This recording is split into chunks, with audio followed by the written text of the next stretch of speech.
Tentara tersebut lantas akan memberikan pendidikan dan akan memberikan pelajaran yang turun langsung di lapangan. Selanjutnya, akan memasukkan penemuannya di kompetensi umum. Tentara tersebut juga mengatakan jika rekomendasi yang ia pegang sangatlah kuat. Kemudian, wakil insinyur senior mengajak Mikhail berkeliling untuk mengetahui tempat-tempat di sana. Ia mendapatkan ruangan khusus yang terpisah. Ia juga harus mengumpulkan semua sketsa proyek. Namun, Mikhail tidak bisa menggambar sketsa dengan baik. Akhirnya, ditunjukkanlah pekerja wanita yang akan membantu menggambarkan sketsa untuk Mikhail. Ia bernama Ekaterina Moiseva. Keesokan harinya di Skirov Polygon, mereka menguji hasil karya mereka satu persatu dalam kontes tersebut.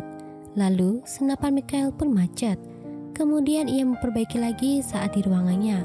Tiba-tiba, Ekaterina, wanita yang akan membantu menggambarkan Mikhail, datang. Hari berikutnya, Mikhail mengetes senjata yang ia buat lagi. Lalu, ia kembali lagi ke ruangan bekerjanya. Ia mengatakan kepada Ekaterina jika ia tidak sabar menunggu hasil pengumuman besok dan mungkin tidak akan melihat Ekaterina lagi. Malam itu, mereka datang ke acara dansa. Namun, Mikhail tidak bisa berdansa dengan Ekaterina. Kemudian, Mikhail mengantarkan Ekaterina pulang. Hari berikutnya tibalah hari pengumuman. Ternyata, senjata yang Mikhail buat tidak lolos dalam kontes tersebut. Saat itu, Mikhail merasa sedih. Kemudian, ia ke kantor kolonel lagi dan ia mengatakan jika tidak ada orang sembarangan di sini. Kemudian, Mikhail diberi tugas baru oleh kapten wakil insinyur senior. Namun, sebelum itu, ia akan diberi hukuman berada di pos penjaga selama 3 hari. Kemudian, ia dipindahkan untuk bekerja di Kazakhstan Alma-Ata pada tahun 1944, dan pagi itu ia menemui Jenderal Kutbatkin. Namun ia sangat kesal kepada Mikhail, kemudian pergi lantaran ia tidak lolos dalam kompetisi tersebut. Malam itu, Mikhail merancang lagi karyanya hingga pagi hari. Lalu, keesokan harinya, rancangan Mikhail tersebut diproduksi lagi, kemudian mengujinya. Setelah itu mendapatkan surat dari Ekaterina yang isinya, jika ingin bertemu dengan saya, selesaikan segera penemuan senapan otomatismu. Lalu, Kapten Lobov dari Keamanan Nasional datang mencari Mikhail. Ia akan mengantarkan senjata tersebut ke Skirov Polygon lagi.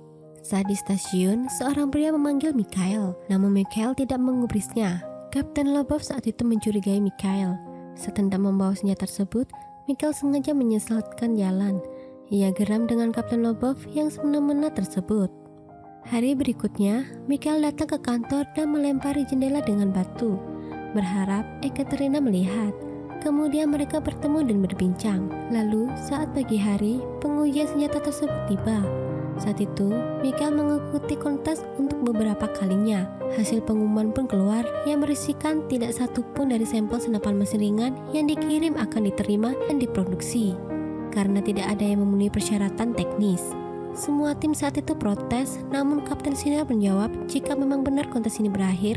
Namun, perang belum berakhir. Karenanya, finalis akan memiliki kesempatan untuk melanjutkan pekerjaannya tentang model senjata baru. Mikhail saat itu merasa sedih akan keadaannya. Malam itu, ia merenungi nasib. Di dalam hati ia berkata, bagaimana jadinya hidupku jika saat itu aku tidak turun dari kereta ke stasiun Matai. Mungkin aku bisa hidup lebih baik. Saat ini sudah musim jamur. Aku ingin membawa sekeranjang jamur dari hutan. Seluruh keluarga akan berkumpul untuk membersihkannya. Kemudian keesokan harinya Mikhail pergi ke rumah Ekaterina. Lalu ia meminta izin kepada ibu Ekaterina untuk menikahi anaknya. Ibu Ekaterina pun kaget. Lalu dari luar jendela teriakan kemenangan pun bergema. Mereka sangat senang saat itu. Pagi hari itu Mikhail tampak sedih. Yang ditakutkan adalah untuk apa senjata ini sekarang jika perang sudah usai. Ia menjadi depresi. Di samping itu, Mikhail datang ke kantor Kemerat Kolonel dengan membawa senjata buatannya lagi. Lalu, Mikhail mengatakan kepada kolonel, setelah berusaha, apakah kita akan membuang semua ide itu sekarang? Kemudian kolonel tersebut tertawa, lalu menyodorkan secari kertas kepada Mikhail. Di sana dituliskan jika Panglima mengatakan, sediakan tentara dan armada senjata tembak yang paling canggih. Saat itu, kolonel ingin membacakan kepada seluruh kolektif, tapi ia hanya memberitahu Mikhail secara pribadi. dan Mikhail akan melanjutkan pekerjaan. Tetapi untuk saat ini Mikhail akan memiliki departemennya sendiri. Berikutnya, Mikhail kembali lagi berkarya dengan setiap ide-idenya. Ia terus mencoba lagi dan lagi. Pada tahun 1943 di Kovrov, tepatnya di pabrik, Mikhail datang untuk memproduksi senjata yang ia buat. Kemudian ia dibantu oleh Zaitsev Alexander. Saat itu, tampak Mikhail sibuk merancang, menginovasi, dan mengawasi pekerja spesialis. Hari-hari telah dilalui Mikhail, hingga tibalah saatnya ia menguji senapan yang ia ciptakan.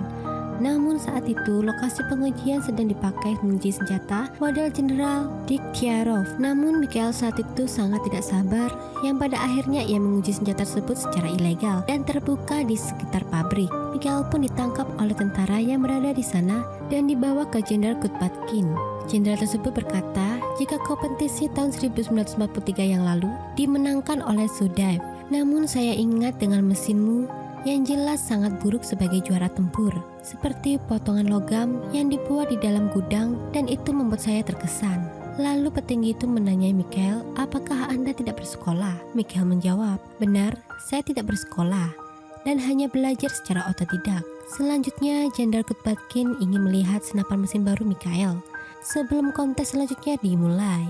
Keesokan harinya, Mikhail memperlihatkan desain ciptaannya kepada Jenderal Kutbatkin. Setelah Jenderal Kutbatkin mengamati senapan terbaru Mikhail, ia berpikir jika konstruksi senapan milik Sersan Mayor Kalashnikov memiliki prospek yang bagus dan juga teratur. Lalu, asisten jenderal mengatakan jika apa yang harus dilakukan dengan model senjata terbarunya. Kemudian, Jenderal Kutbatkin mengatakan akan memblokir senjata yang ia ciptakan. Saat itu, Mikhail dan orang yang berada di sana sangat kaget. Hari berikutnya, tibalah pengujian senjata dimulai.